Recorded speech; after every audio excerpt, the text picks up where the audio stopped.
Welcome to Oceanside Chat, Light Beyond Generations. This podcast was created to inspire, motivate, and provide insight through industry professionals sharing personal stories, career aspirations, and practical advice. Our guest is Valerie Bonebrake, Independent Director of Forward Air Corporation with more than 30 years of industry experience. Time to get your feet wet in the business world and join us down by the water as we have an Oceanside Chat.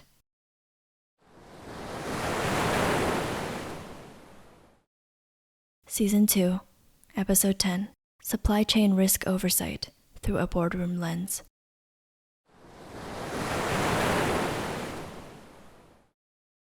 Welcome to Oceanside Chat. I'm Helen Wang, the host and editor of the program. Today marks the end of our Season 2 webinar series, focusing on combating supply chain crisis. In the past 6 months, we have built an inclusive community that embraces multi-generational learning, intellectual curiosity, and deep thinking. Thank you so much for your support and participation throughout the entire season. I would like to make a few announcements. First and foremost, this is a perfect time to celebrate our successful program, and thank you for our growing community. From all of us at Oceanside Chat, we have prepared the Season 2 finale as a unique gift for you. To borrow Adam Grant's praise for my finale guest, whether you're looking to build a great product, a creative team, a strong culture, or a meaningful career, he will get you thinking and rethinking. So please expect to receive our special gift on June 22nd through your podcast platform. We believe the finale will help everyone build a successful career. And we hope you share our program and your learnings with your friends and families. Secondly, it's a graduation season again. Families and friends come together to celebrate accomplishments along the educational path. So we wanted to congratulate our students who have invested all their time, energy, and hard work into completing their degrees. Best wishes for your next adventure. Lastly, we will be back in the fall with a brand new season, an incredible group of guests, and fresh and exciting topics. I look forward to our reunion on screen in a few months. Now, please get ready to join me in a corporate boardroom and discuss supply chain risk oversight through a boardroom lens. For this episode, I'm fortunate to partner with my dear friend, one of the board members at the Institute for Supply Chain Excellence and Innovation at UC San Diego. Let's welcome Valerie Bonebrake, with over 30 years of industry experience in logistics services, currently an independent director at the Forward Air Corporation, and previously as a senior vice president of Tompkins International. Valerie, welcome to the show. Thank you, Helen. It's great to be with you.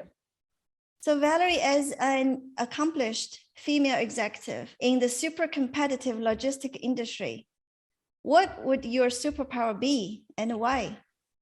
What is my superpower? I would say if I went back to the beginning, it would be I'm risk tolerant. And back in the beginning of my career, that was about willing to take promotions or relocate or take on different jobs. And I really didn't realize that as I went through my career and now in this chapter in board service, risk tolerance and risk management is one of the main topics of boards across a whole host of situations. So it's worked out pretty well. Well, everybody would love to have that superpower. It is such a precious gift during this period of time when so much crisis is happening. It's helped me stay optimistic, I would say, yes. Yeah, absolutely. So my daughter is graduating from college this month. What advice would you give to a smart, driven college student about to enter the real world? And what advice should they ignore? I would first say be flexible and really be conscious of developing your network around you, above you, below you, and beside you in your organization and outside of your organization. Because if you start that at the beginning of your career, you will have such a rich network that you can call on for help in a host of different ways. The other thing I would say is trust your own instincts and don't worry so much about doing things in a prescribed way. Each person's journey is unique. I would try not to be judgmental, just kind of see how things go and work hard. That's about it, I think. Follow There's so your many heart. opportunities. I think it's exciting and also terrifying right now. Yeah. So follow your heart, creating your own path as well as the network. If you're going to work for 40 years or whatever, it better be at something you like. I Yeah. would feel bad if I had worked in an industry where I didn't like my job. Mhm. One of the founding fathers of the United States, Benjamin Franklin, said, "An investment in knowledge pays the best interest." So this quote resonated with me as I continuously strive to learn new things and enhance my skills every day. So Valerie, what was the most recent and worthwhile investment you made?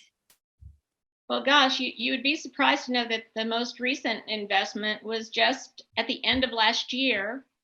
I began my study to become a certified director through the National Association of Corporate Directors. And I had to take a curated exam to achieve that certification.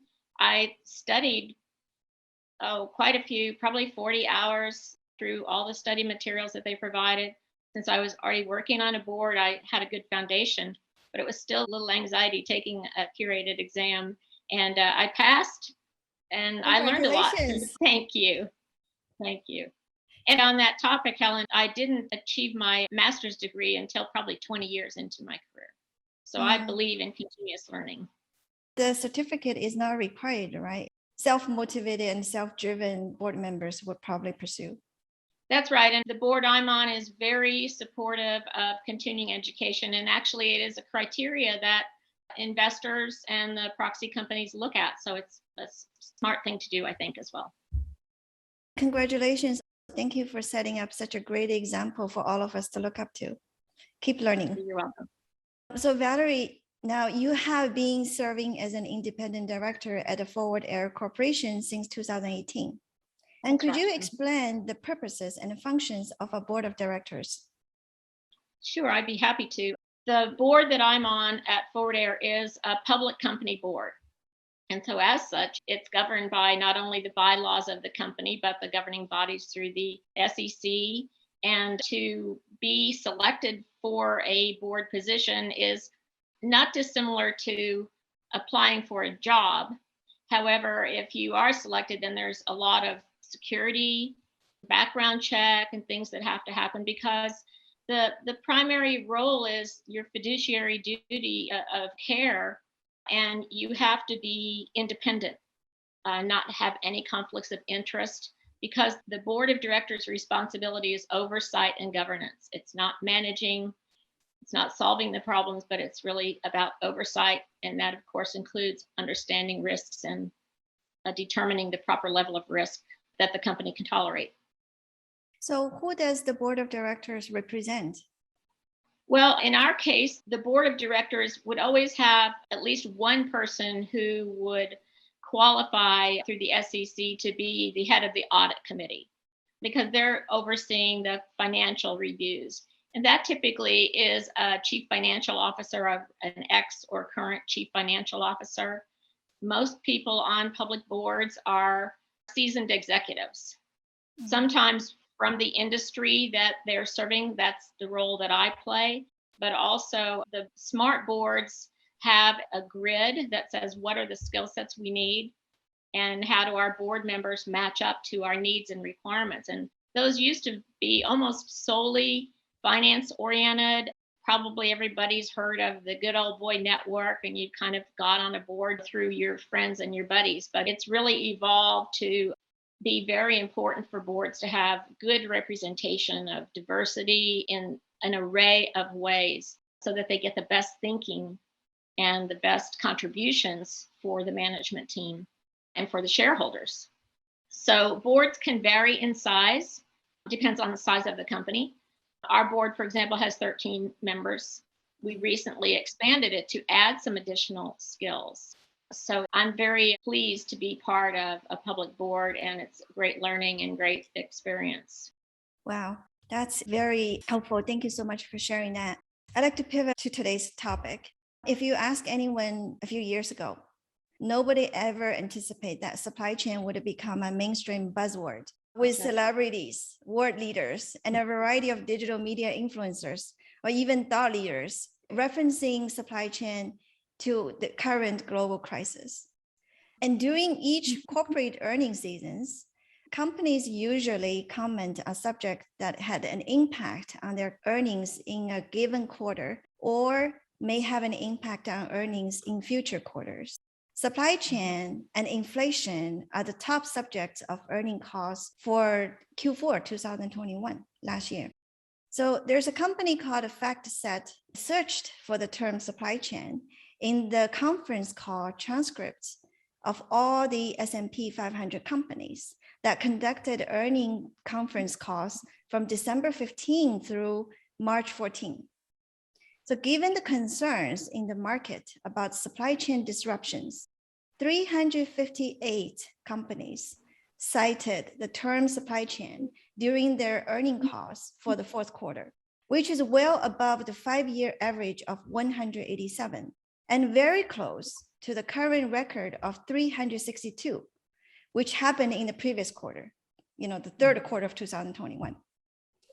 And then according to S&P Capital IQ, talk of supply chain and the logistics has increased up to 77.8% for supply chain and 61.2% for logistics. That's happened again in the fourth quarter of 2021. And those are 20 to 30% significantly higher than the pre-pandemic levels. Also as a reference, right, mentions of inflation-related words appeared in 71% of the costs, which is also up to 39.2% in the comparable period of a year ago. So the increases come as companies become progressively more concerned about the rising costs passing through their supply chains. And for example, how to pass those costs on to their customers, and then how to ensure that the supply arrives where and when it is needed. So Valerie, I would love for you to share your experience in the past 2.5 years.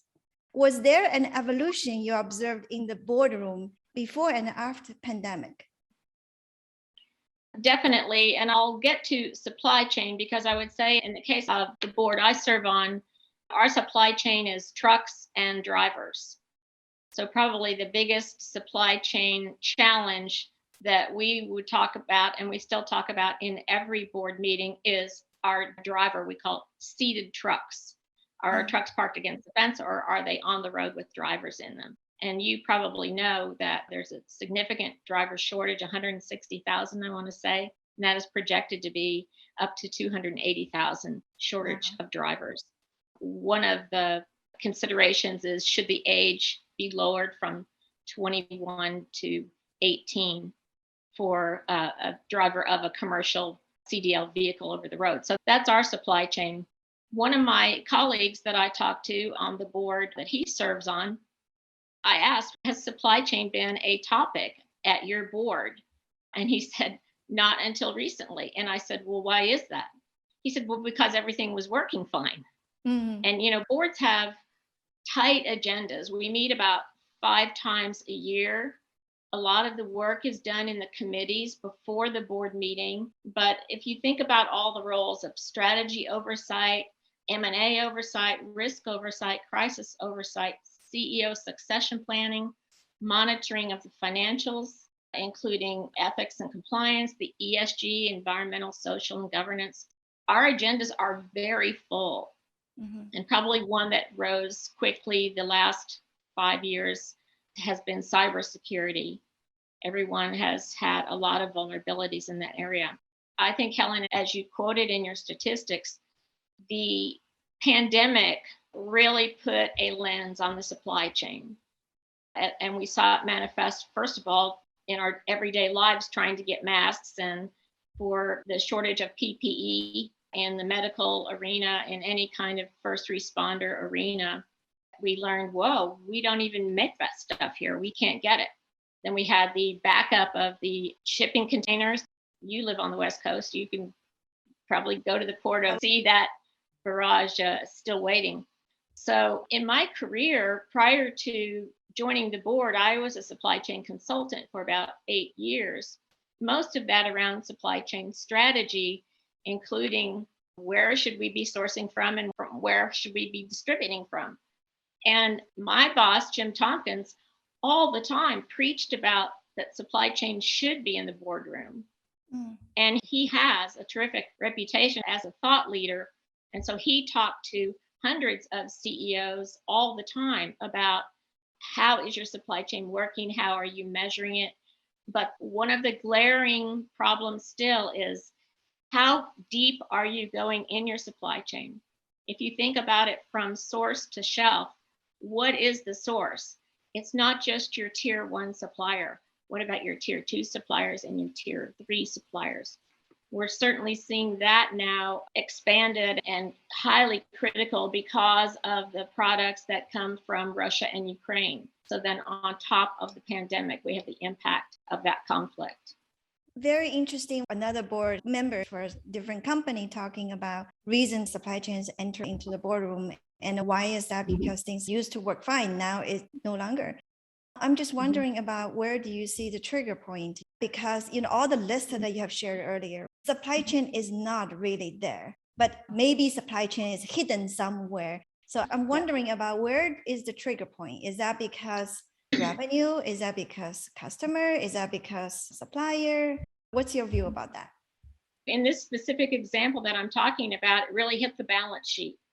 So this company is a manufacturer of heavy equipment. A completed piece of equipment can cost upwards of $500,000. What started happening was the inability to get all the components of things that you might think of as rather basic, like harnesses and wiring harnesses and cylinders, metal bands, things that they need to complete the product. So the impact of not being able to complete those products on a timely basis caused their work in process, incomplete units, to stay on their books in inventory, quadrupling that cost that they were carrying on their balance sheet. And so that affects your borrowing, it affects your credit. And so when that hits your financials, then that really gets a lens in the boardroom. And I asked, was this a surprise in the boardroom and why wasn't it ever talked about? And he, like I said, well, we didn't know it was a problem. And so our lesson learned there was we have to have early warning signals. And that has to start with deeper relationships with suppliers. And I talked to several companies with not the same scenario, but supply chain challenges. And there's kind of two camps right now. One that I spoke with regarding the shortage in the chip equipment manufacturing and chip manufacturers is we are in the fight. We are in crisis mode and we are just, it's day to day. And then others are realizing, wow, we have to define strategies that are going to take us through longer term. Do we need to buy some suppliers? Should we go back to vertical? Remember when everything was about vertical manufacturing? Yeah. You controlled everything within your own supply chain. Then we went to outsourcing and we had very reliable and low cost sourcing in other countries. So in this case, my colleague told me they had a high concentration in one country. They felt that information was maybe not intentionally, but just not being shared because maybe the right questions weren't being asked. And so that for any board situation, and if you talk to anyone who's serving on a board or how do you continue to refine your skills, you have to learn to ask very probing and significant questions. I always think about it, trust but verify. How do you dig deep enough? Because you're not there day to day, you're not in the management meetings. How do you dig deep enough to get that early warning signal? Mm-hmm. It might not make the problem go away, but can you mitigate the problem? There's not a simple answer. How do you differentiate the escalation level?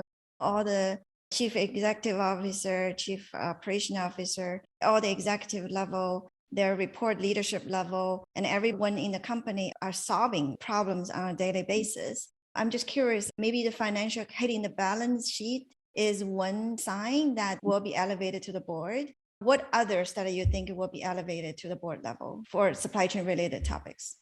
Well, I'll just speak about cybersecurity as well. And if you have a cyber breach, in one case I know of, and this is just one, there are many more, a company that had a cyber breach that caused their business basically to shut down for about a week. They had to go through an extensive data recovery process. They had notification requirements. If you have a data breach of employee information or supplier information, customer information, it's an extensive notification process to care for that. And so that company had to publish an 8K, which is a notification to say what happened and that it could impact the company's performance. So anything that can impact the company's performance in those quarterly reports is of a subject at the board level. And most companies, the executive team is always present and participating in part of the board meeting. It's not like there's no communication directly. Good board chairs and CEOs encourage communication between board members and the executives, and they encourage board members to go make site visits and really to understand the business. So I'm proud that my board does a very good job of that. We get to interact a lot with several levels of management. It helps with succession planning as well. But it's a complicated scenario. Mm-hmm. So Valerie, now could you take us to the boardroom? Give us a real world example of how the board discussion happens. And you as a board member, how do you actually trust and verify? What are some of the questions that you would ask to accomplish that purpose? Sure. Well, I'll answer your first question to say that the board calendar is published well in advance, more than a year in advance.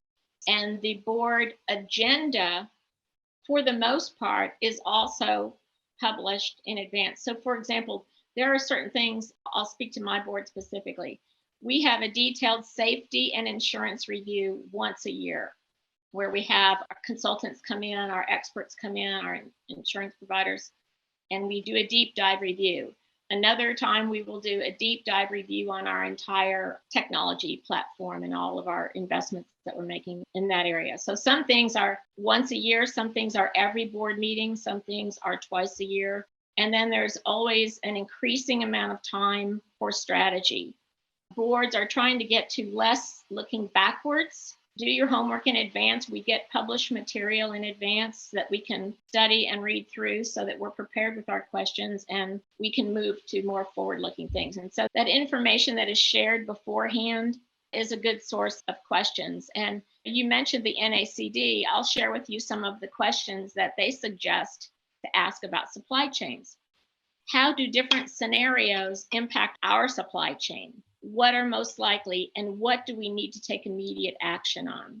So that's to try to help drill down on, the specifics, because the articles you read and everything, that's kind of generic, right, in general terms. So you want to be able to ask what's impacting our supply chain. And if we're working on various scenarios, it's one thing to have it down on paper, and it's another thing to do an actual day in the life of that scenario, acting out. We used to call it conference room pilot. See how that would really play out so that we're truly prepared.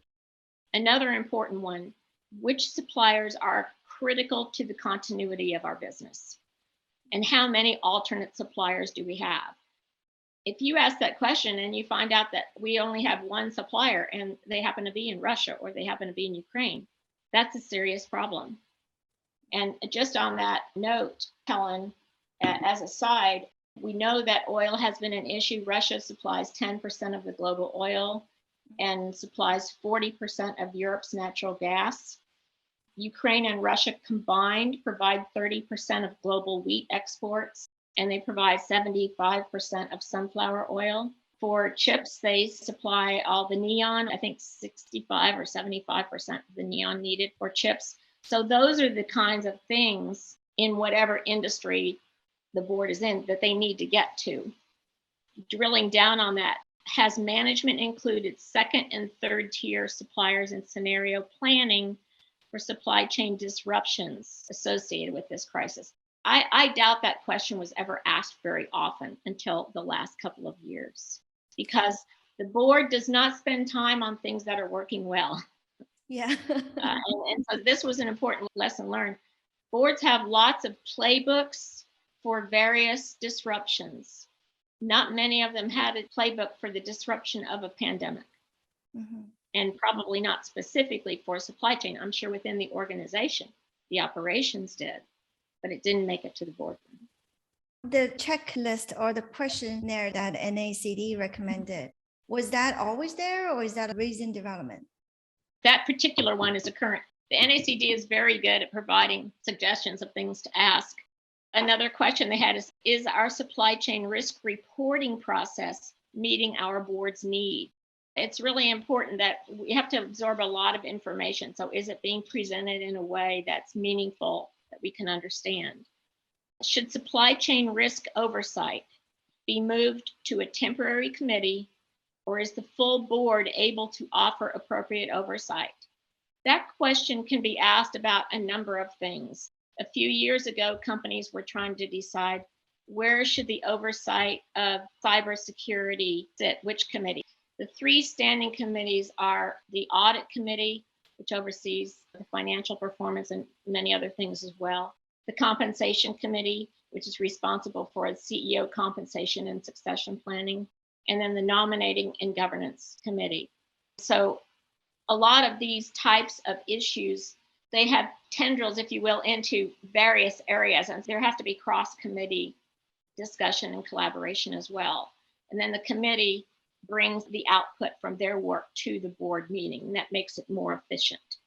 But as I said, that supply chain risk oversight, in some cases, that's probably going to become a regular board review, whether that's an annual review or in crisis mode. It could be a weekly review. And I think I mentioned to you when we were talking before, when the pandemic first occurred, employee safety and employee health and safety and employees working from home were the two biggest topics.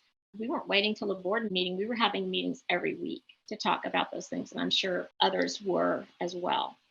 And then always the board wants to understand what kind of investment is required. What do you have everything you need? Will there be material impact on our costs? And are there gaps in your capabilities that we need to reprioritize some things to make sure you can accomplish your goals?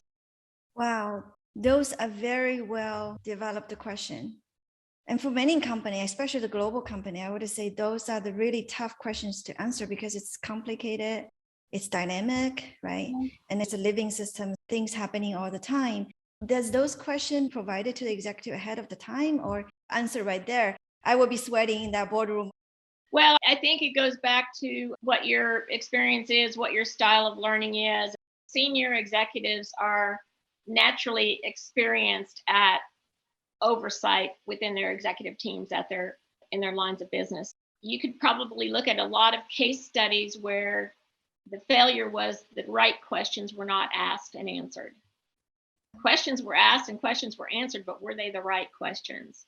Yeah. So if there's one takeaway, you don't have to wait to get on a board to say, I really need to ask the right questions to get to the heart of what I need to understand in order to verify that I'm comfortable with this information. I think it has a lot of practical application in many scenarios. Absolutely. We asked a poll question earlier. I'd love to share the result with everyone. So the question is, what three trends do you foresee having the greatest effect on your company or most companies over the next 12 months? And it's a multiple choice. So let me go with the highest vote, growing inflation. 55% of people voted for that. And the second highest is slowing global supply chain. That's 45%. And then the third one is increased competition for talent. That's 36%. So Valerie, what do you think? Well, I think number one, a year ago, growing inflation and slowing global supply chain would not have been at the top of the list. Increased competition for talent definitely would have been at the top of the list. I think cybersecurity, it's not super high on here, but it definitely would be top 10, if not top 5 recent statistics I read on that scenario, Helen said that 50% of all companies have some kind of cyber event. Mm. And it used to be thought that, well, that's only big, the Facebooks and large companies, but any size company is vulnerable to that. And usually the easiest way through is an employee clicks on something they shouldn't have clicked on. So I think growing inflation and slowing supply chain, we're going to see those at the top of the list for a long time, at least a couple of years. National Association of Corporate Directors surveyed nearly 250 members in November 2021, a few months ago, as part of their annual Director Trends and Priorities report. And among the top 3 priorities, 70% of the survey responded competition for talent as the top trend, followed by 40% thinking the increasing pace of digital transformation, and then 41% of supply chain as sort of a long-term perpetual concern. And in comparison, because we'll talk about inflation as well, from that report, inflation was ranked number 5 and 35%. So given that sort of the trend, the environment, the background, the stories that Valerie, you have shared earlier, do you have any advice for the current and prospective board members? How do they prepare themselves for the future? I think it kind of does go back to continual learning. The first thing is, if you're serving on a board, you need to take the time to understand the company, how it works, what's the culture, what's the competitive environment. That's a really important one. Where are we competing? How do we stand up? So benchmarking is an important part of helping boards know with external confidence how the company stands.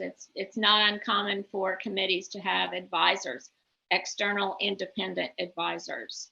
In addition to, everyone has their accounting, their tax and accounting advisors, but there's also advisors for compensation, for M&A strategy and things like that. So you have to establish relationships with all your board members so that you're working together, and just do your homework. Come prepared. Our role is, like I said, duty and care, but we also want to add value.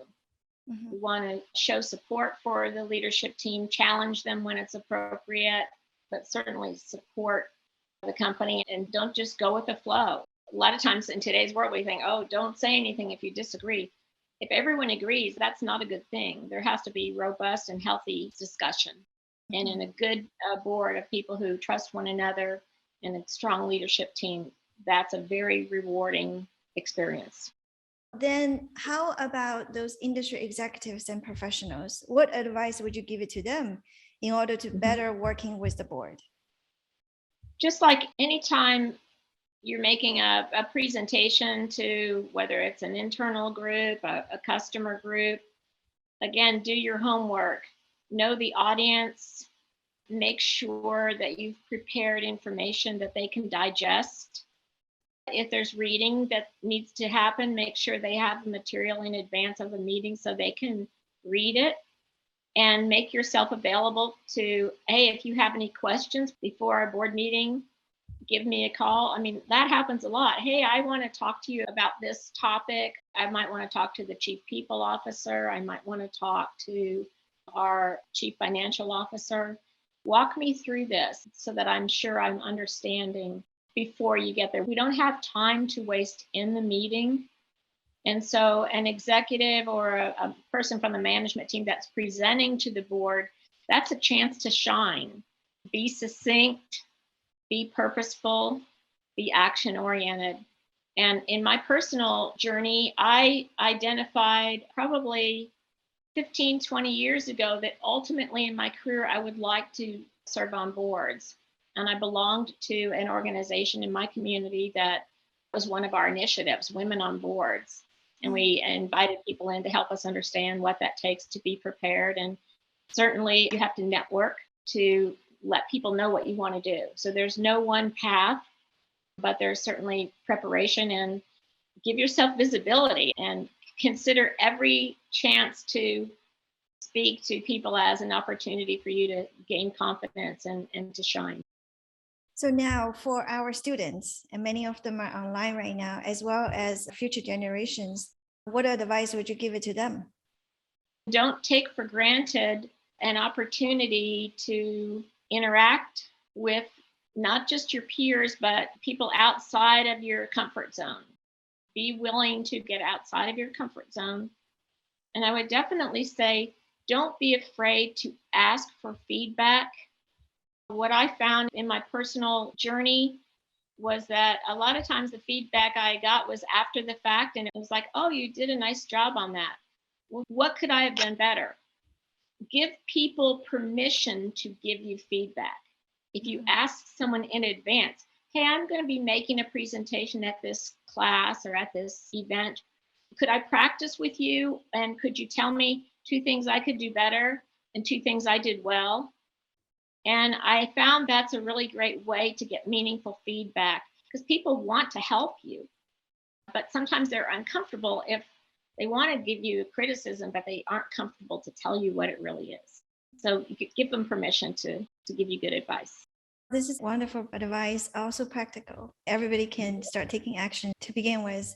So Valerie, as a tradition of our program, I hope to build an intellectual bridge between the current and the future generations. Einstein said, any intellectual fool can make things bigger and more complex. It takes a touch of genius and a lot of courage to move in the opposite direction. How would you paint a picture of why supply chain should join the boardroom by giving it a new perspective? I honestly, Helen, wish that supply chain could have gotten to the boardroom through a path of success versus a path of crisis. And I think in part that is because as supply chain professionals, we did not do a good enough job of elevating visibility of what it takes to make things work together. And our society as a whole became so used to having everything whenever they want it, from what television show you watch to when my package arrives to is my latte ready when I drive up to the window because I've ordered in advance. It's just, we are spoiled. We are used to this on-demand lifestyle, and we didn't do a good job of letting executives and boards and publications and the news that now talks about this all the time understand what it takes for this to happen. It's good that it has the visibility now. It's just disappointing in the way that we got there. Can I flip it to say we've been doing a too good of a job? So people take it for granted. Maybe the supply chain profession also being underappreciated and valued in the past. I mean, now crisis after crisis, right? And that might be inevitable that the supply chain has to step up more. But how? Like, would you give a reason why should they enter into a boardroom? Well, I mentioned the chip shortage. I'll give you another 2 examples. One, just a colleague, a friend of mine bought a new car, a Chevy Tahoe, bought the new car, ordered it in January, finally just got it. But when he got it, they said, well, we're sorry, we're still missing 3 chips. I mean, obviously it's safe to drive and everything, but you don't have all the functionality yet. But when we get these chips, we'll install them. So, gosh, that's disappointing, right? It's disappointing on so many levels. He didn't know that was going to happen, so he was surprised. So that's just an individual example. The company that I mentioned about, they are a manufacturer of equipment that is used to make chips. They have a supplier that they purchase something from, but whatever they purchase, it requires chips. So their supplier cannot get the chips in order to provide them what they need for the equipment that makes the chips. So you've got this circular problem that touches everyone. And I think it goes back to Helen, knowing now these questions that I mentioned to you and others, I'm sure, they need to be at the forefront, not the tail end. And you're absolutely right that I think supply chain professionals made it look too easy. When I was in the logistics outsourcing business, one of the things that I would say to potential clients is, what you really want to know from me is, what do I do when something goes wrong? How do we react when a problem occurs? Because problems will occur. It's not perfect. And I think people just need to understand that. Yeah. But we have ways to work around it. Right. So to answer that question, why should the chief supply chain officer take a seat at the boardroom table? I have an analogy to share with you. Because supply chain transparency is the best way to build trust between suppliers, companies, and customers. Similarly, an open concept restaurant gives diners a direct view into their kitchen.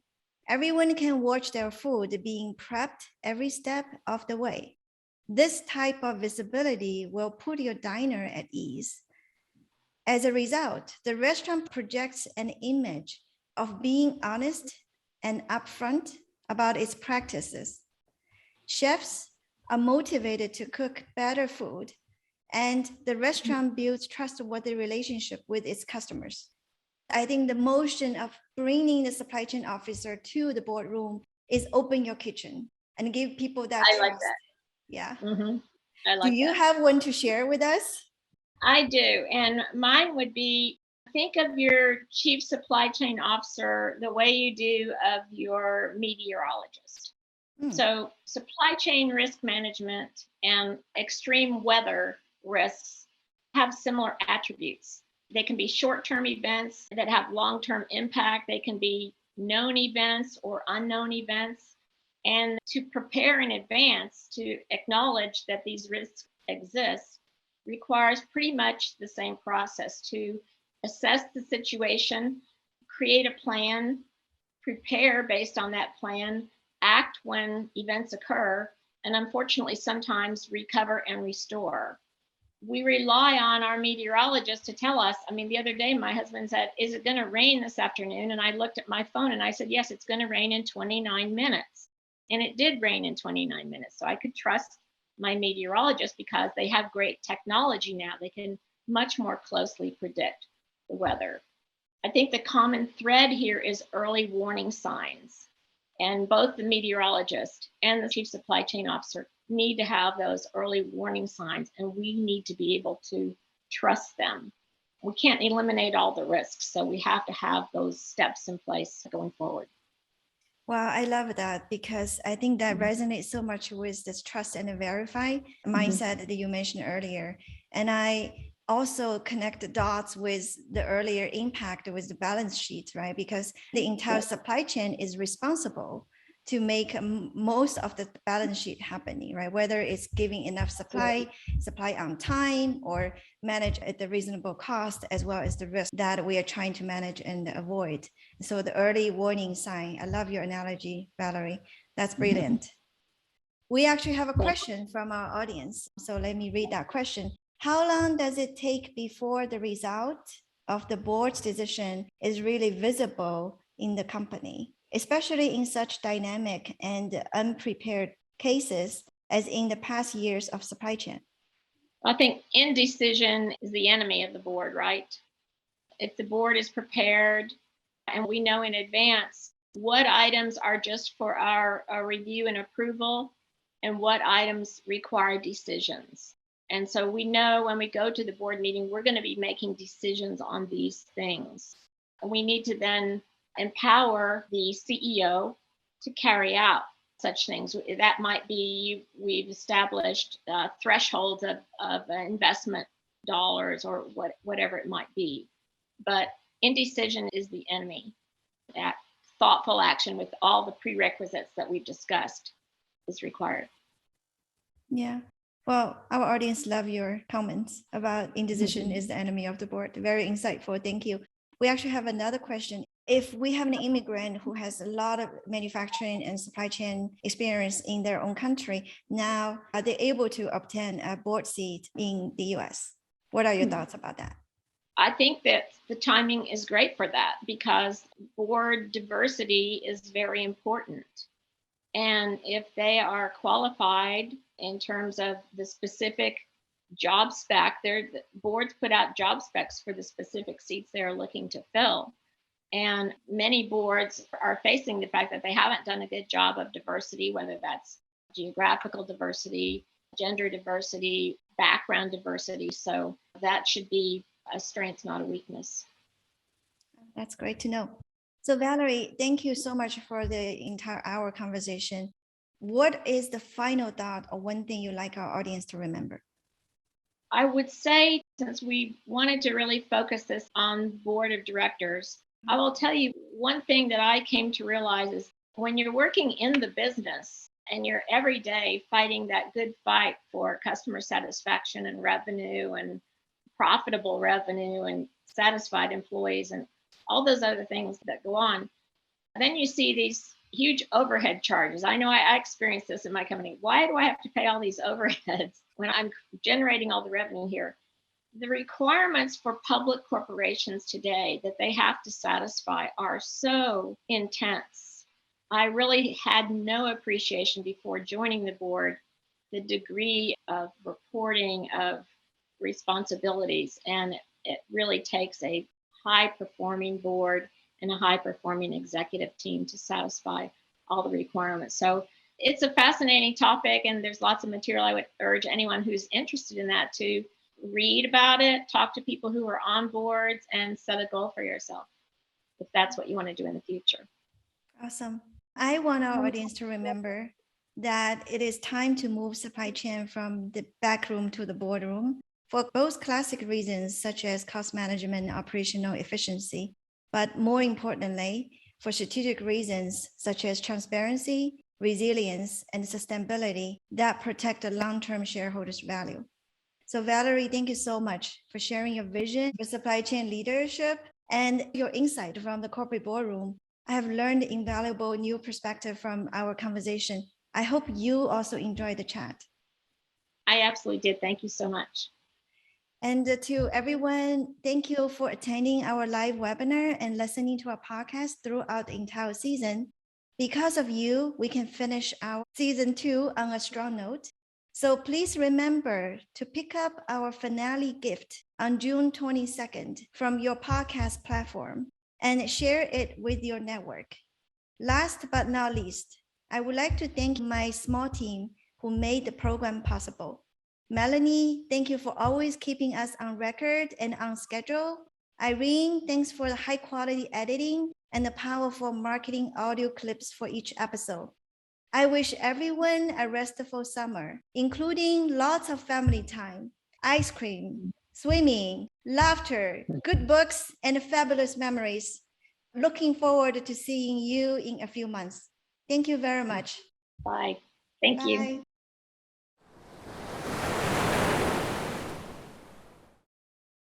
Thanks for listening to Oceanside Chat. We hope you enjoyed this conversation. If you liked it, please share this podcast and stay tuned for our next episode. We'll see you later.